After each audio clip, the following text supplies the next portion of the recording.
చాలా దూరం పంపించి రాజమండ్రి, అలాగే ఒంగోలు, నెల్లూరు, వైజాగ్ అటు వెళ్ళి అప్పట్లో సాంగ్స్ పికప్ చేశాడు. అప్పుడు తెచ్చిన సాంగ్సే అందరికీ మైక్ సిస్టమ్ వాళ్ళు అందరికి వచ్చేసిన తర్వాత దీనికి అత్యంత ఆద్యుడు,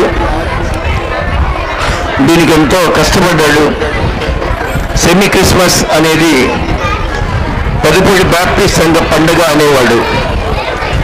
ఆ బిడ్డకు మన యూత్ చిన్నారులు శ్రద్ధాంజలి ఘటిస్తూ ఉన్నారు. అందరూ రెడీగా ఉండండి.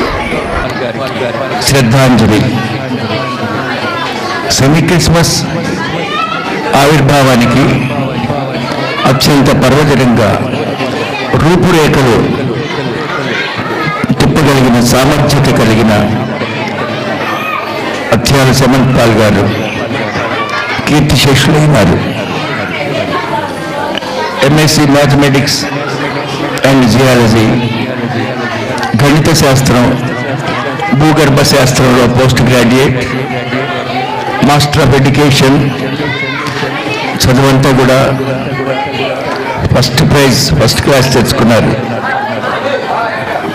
అక్షయాల పాల్ నిరంజన్, మేరీ పుష్పలీల దంపతుల ఏకైక మగ సంతానం. ఇద్దరు అక్కలు సమత,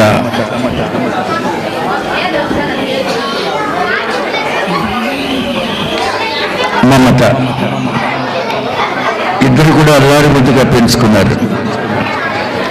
సమత, మమత, సమంత్, ఈ ముగ్గురు కూడా పాల్ నిరంజన్, మేరీ పుష్పలీల సంతానం. ఆదర్శ గృహిణి, విద్యావంతురాలు స్వప్నప్రియ గారికి భర్తగా, స్వరణ్ పాల్, సమైక్య పాల్ గారికి తండ్రిగా ఒక ముచ్చటైన కుటుంబం. ఇప్పుడు ఆ కుటుంబం కనుమరుగైపోయింది. అంటే సెమంత్ పాల్ గారు లేని లోటు వారిని వేధిస్తూ ఉంది. భార్య, బిడ్డలు ఇంకనూ దుఃఖబాగులుగానే ఉన్నారు. సెమంత్ పాల్ గారు కనుమరుగైపోయినాడు.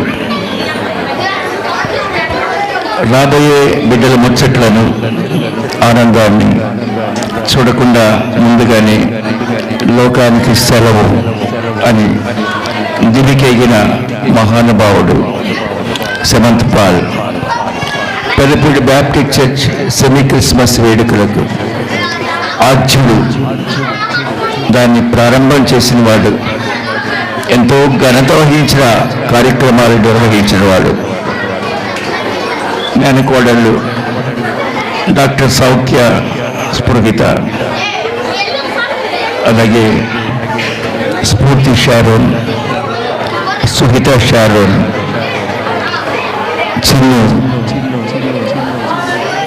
అలాగే మేనల్లుడు ఐఐటి పట్టభద్రుడు సుహిత్, కుమారుడు గ్లాడీ, కుమార్తె గ్లేజీ. అందరి ముచ్చట్లు చూడకుండానే ఈ లోకాన్ని విడిచిపెట్టినాడు. ఆ బిడ్డ యొక్క ఆదర్శమే నేటి సెమీ క్రిస్మస్ ఆవిర్భావం. వారికి ఇప్పుడు మేము శ్రద్ధాంజలి ఘటిస్తూ ఉన్నాం. పెదపూడిలో అక్క, అన్న, వదిన, అమ్మ, చిన్నమ్మ, బాబా, మామయ్య ఇలాంటి సంబోధనలతో అందరిలో తలలో నాలుకై జీవించినాడు.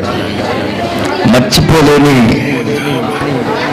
మహా వ్యక్తిని ఈరోజు మా సండే స్కూల్ పిల్లలు శ్రద్ధాంజలి ఘటించడం ద్వారా జ్ఞాపకం చేసుకుంటూ ఉన్నాం.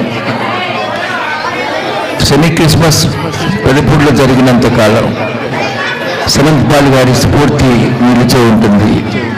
ఆయనకు తండ్రిగా హృదయపూర్వకంగా నివాళి అర్పిస్తూ ఉన్నాను. ఈ వియోగం తండ్రిగా నన్ను, తల్లిగా మేడం గారిని తీరని దుఃఖంలోకి తీసుకుని వెళ్ళిపోయింది. తన సతీమణి స్వప్నప్రియ అనబడి లవ్లీ గారు సండే స్కూల్లో అత్యున్నతంగా నడిపించినారు. ఇప్పుడేమో పోగొట్టుకునేటువంటి ఆణిముత్యాన్ని ఎక్కడ చూసేది అని దుఃఖభాగురాలై జీవించినారు.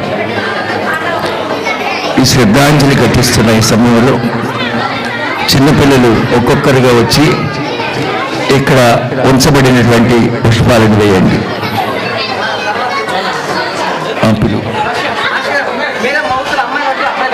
First girls